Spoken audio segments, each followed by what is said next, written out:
জয় শ্রীকৃষ্ণ।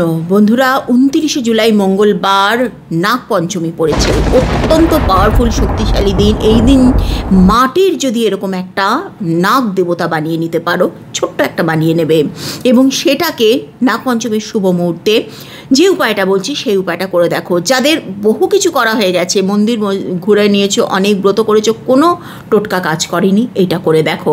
এবার ওই নাগ দেবতার মধ্যে ফুল, ধূপ, ধুনো তোমরা যা যা ভগবানকে দাও সেরকম সেইগুলো দিয়ে দিলে।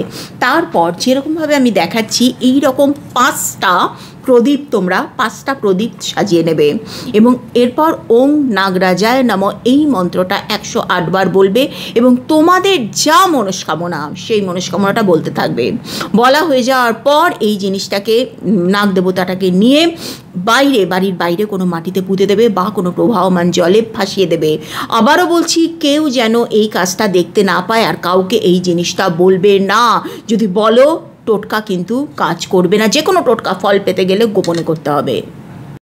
এটা করলে শুধুমাত্র যে মনস্কামনা পূর্ণ হবে এমন নয়। যাদের কালসর্প দোষ রয়েছে, নাগনাগিন দোষ রয়েছে, যারা স্বপ্নে বারবার সাপ দেখছো বা সাপ তাড়া করছে, এরকম যে কোনো রকমের অমাঙ্গলিক অশুভ জিনিস দূর হয়ে যাবে। কমেন্টে আই ডিড কথাটা না লিখলে কিন্তু ভিডিও ক্লেম করবে না।